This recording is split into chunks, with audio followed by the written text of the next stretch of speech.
जय हिंद दोस्तों। आपके लिए एक बहुत अच्छी न्यूज़ है।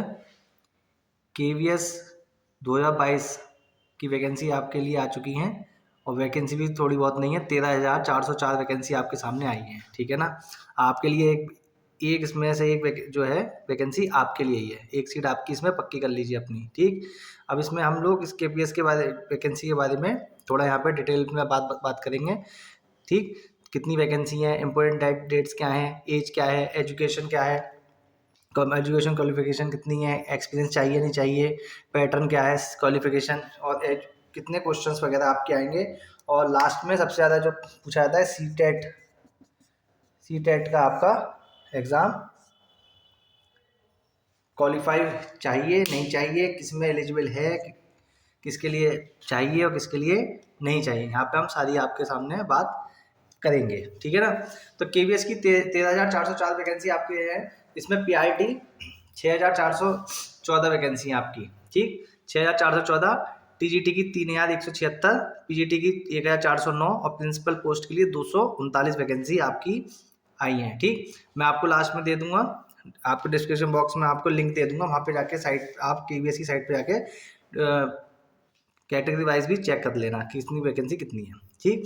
और मेरे ज़्यादा अच्छा है कि आप इसमें से कोई भी एक वैकेंसी आप अपनी पक्की कर लीजिए कि कितनी वैकेंसी इसमें है। ये इस पर ध्यान ना देकर इस पर ध्यान दिया जाए कि एक वैकेंसी, इन वैकेंसी में से एक वैकेंसी मेरे लिए है।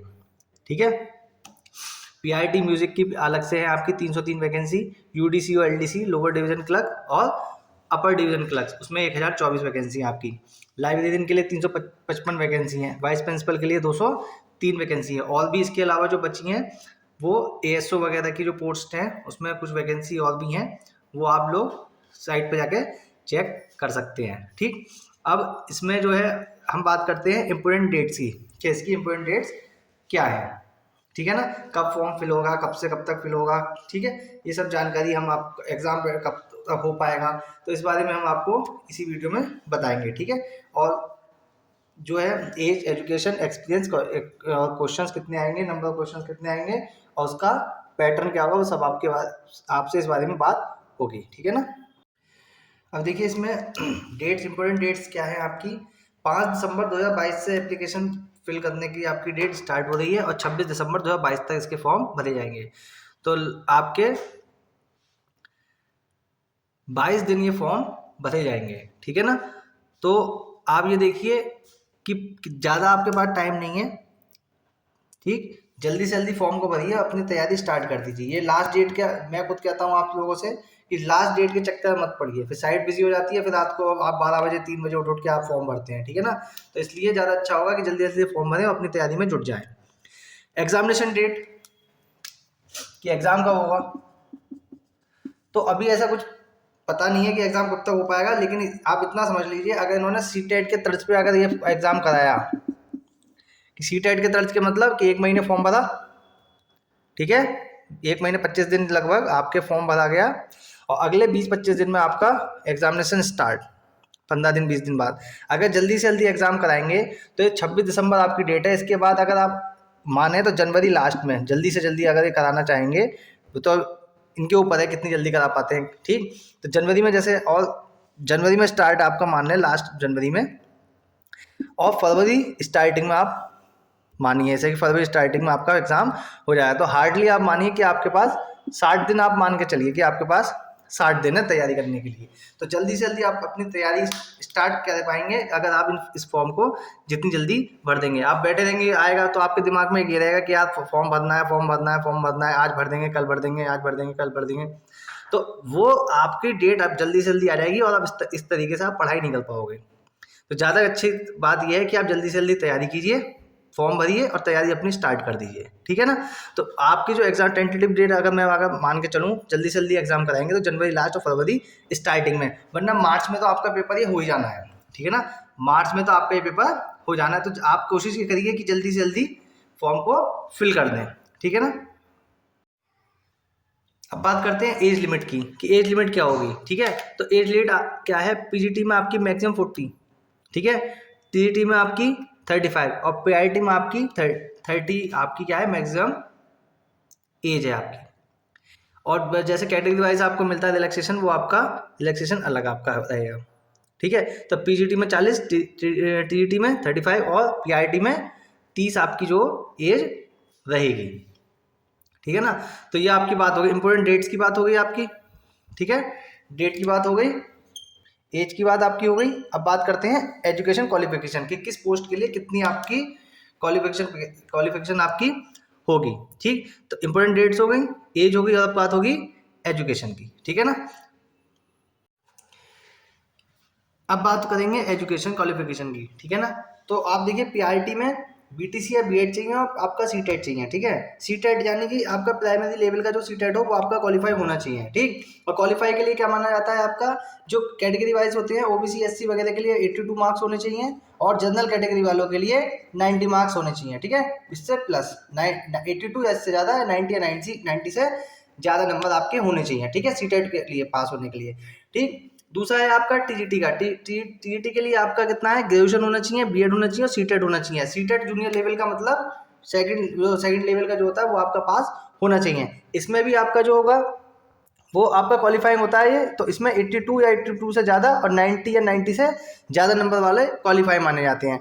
ओबीसी एससी कैटेगरी वालों के लिए कितना है आपका 82, और जनरल कैटेगरी के लिए 90 मार्क्स आपका रिक्वायरमेंट होती है, आपकी क्वालिफाई माना जाता है। ठीक, अब कुछ बच्चों का जो क्वेश्चन है वो ये है कि सर इसमें हमारे जैसे सीटेट का सीटेट का पेपर डाला हुआ है, तो आप जिनका सीटेट का फॉर्म डाला हुआ है, जिनका पास नहीं है वो इसे नहीं डाल पाएंगे।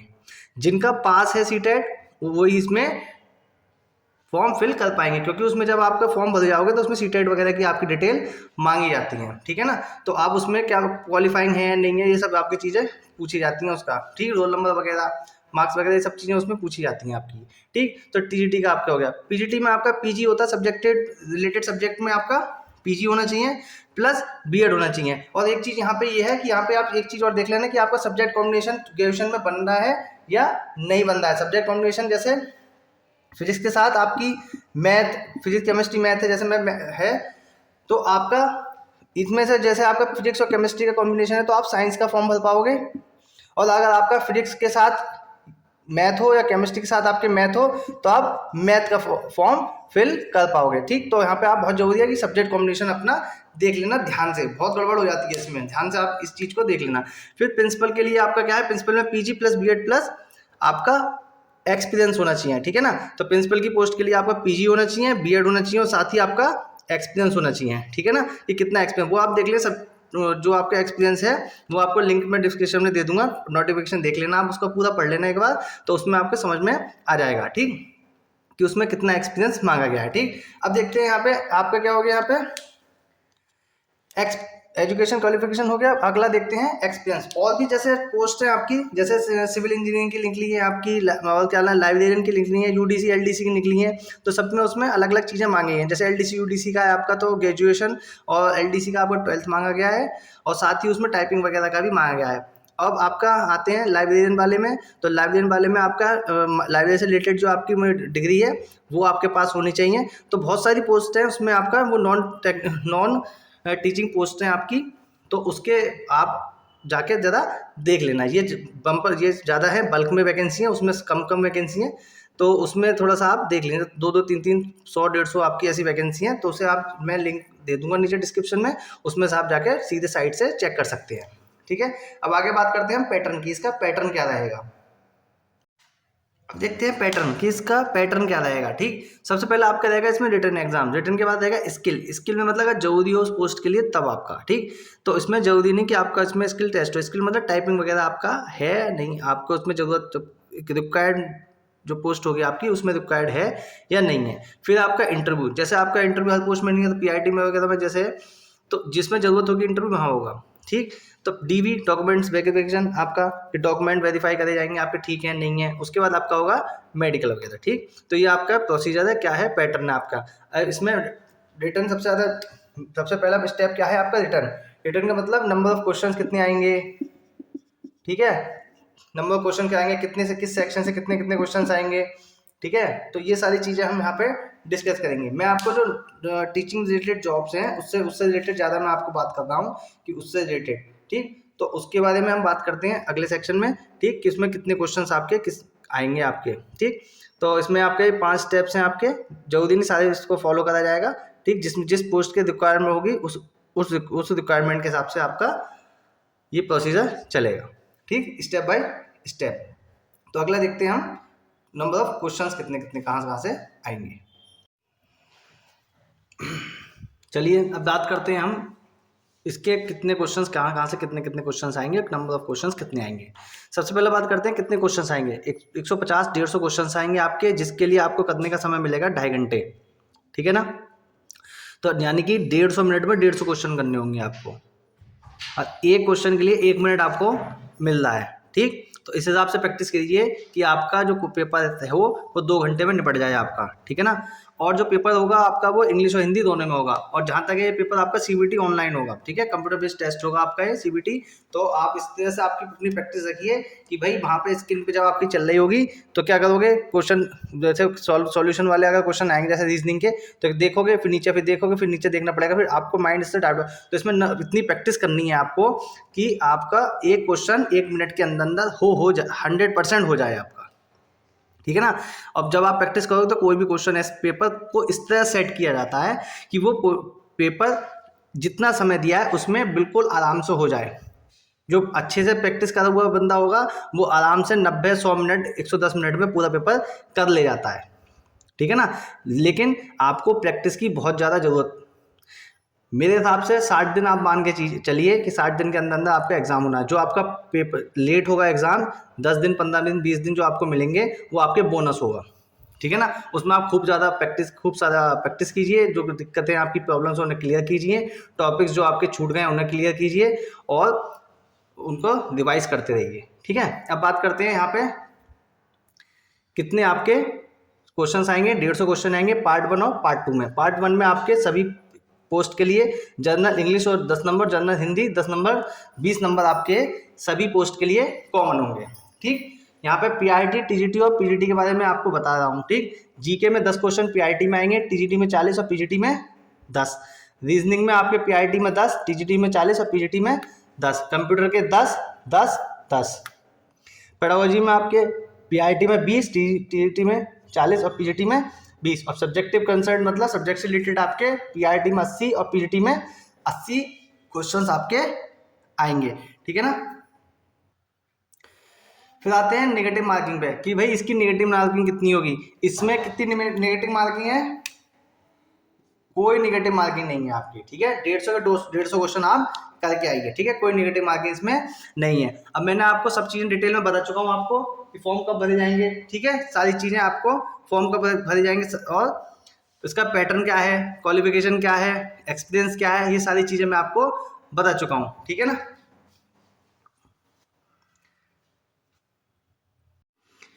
इसमें एक चीज छूट गई हमारी, ठीक है, इसमें फीस कितनी होगी। तो फीस आपकी क्या है, जनरल, ओबीसी और ईडब्ल्यूएस के लिए जो फीस है वो 1000 रुपये है, ठीक है ना, 1000 रुपये है, ठीक है। फीस बहुत ज़्यादा है, एक अनअप्लाइड स्ट्रगलिंग एस्पिरेंट के लिए ये 1000 रुपये ज़्यादा है, ठीक है ना। मैं अगर होता कुछ तो मैं इस फीस को कैंडिडेट्स के लिए, स्टूडेंट्स के लिए, सबके लिए फ्री कर देता। फीस में इसकी 0 रखता, ठीक है ना। एक तो वैसे ही बेरोजगारी, उनके पास वैसे जेब में कुछ नहीं है बचा दोगे, ऊपर से 1000 रुपये फीस, फिर आना जाना सब चीज़ें, फिर फॉर्म फिल करेंगे तो दूसरे से फिल कराएंगे, उसके पैसे भी जाएंगे। तो आप खुद सोचिए वो कैसे अफोर्ड करता हो, जो गरीब बच्चा है वो कैसे अफोर्ड करता होगा, ठीक है ना।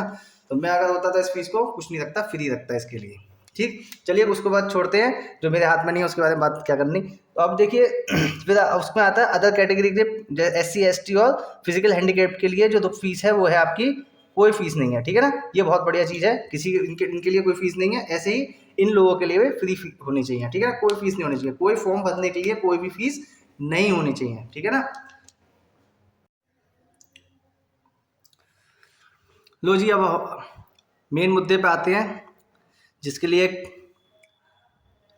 बच्चा बहुत मेहनत करता है, पूरी पढ़ाई करता है, इंटर करता है, ग्रेजुएशन करता है, BEd BTC, एक्सपीरियंस, टैग, सी टैग, एग्ज़ाम क्वालिफाई करता है डिपार्टमेंटल, फिर पास करने के बाद जो मुख्य मेन मुद्दा होता है वो होता है सैलरी, कि एक सिक्योर जॉब हो और एक अच्छी सैलरी हो। तो लास्ट में हम बात करते हैं सैलरी की। एग्ज़ाम पैटर्न आपको सब बता दिया, फॉर्म भर दिया, एग्ज़ाम देने चले गए, एग्ज़ाम दे दिया, ठीक है ना। फिर रिजल्ट डिक्लेयर हुआ, फिर हमने ज्वाइन किया और ज्वाइन करने के बाद आपके हाथ में आई सैलरी, कि सैलरी कितनी होगी आपकी। तो पीआईटी में जो ग्रेड पे होता है वो आपका होता है 4200 रुपये। उसकी जो बेसिक सैलरी होती है वो होती है 35,400। उस पर आपको 38% मिलेगा डीए, महंगाई भत्ता। तो उस हिसाब से आपकी सैलरी बन जाएगी 48,852 रुपये। फिर आते हैं टीजीटी में। टीजीटी में 4600 गेट पे होता है, उसकी बेसिक सैलरी 44,900 होती है। मौजूदा समय में जो डीए है वो आपका 38% है, ये बढ़ता रहता है आपका। उस हिसाब से आपका 44,900 का 38% निकालेंगे और 44,900 में जोड़ देंगे, ठीक है ना। या फिर 44,900 का जब जुड़ गया है यानी कि 138% निकाल देंगे तो कितना निकल आएगा, 61,962 रुपये। फिर पीजीटी की आपके गेट पे होता है 4800, ठीक है ना। जो आपके ब्लॉक एजुकेशन ऑफिसर होते हैं उनका गेट पे भी आपका 4800 रुपये होता है, ठीक है ना।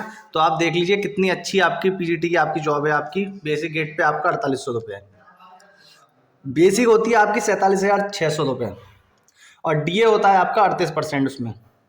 तो यानी कि 47,600 का 138% हम निकालेंगे तो 65,688 रुपये बनते हैं, ठीक है ना। एचआरए यानी कि आपका हाउस अलाउंसेस जो मिलते हैं वो आपके अलग अलग सिटीज़ के हिसाब से अलग अलग अलाउंसेस होते हैं, ठीक है ना। बहुत अच्छे अच्छे अलाउंसेस होते हैं उसमें, 8-8, 10-10 हज़ार रुपये भी इसका अलाउंसेस आपका होता है।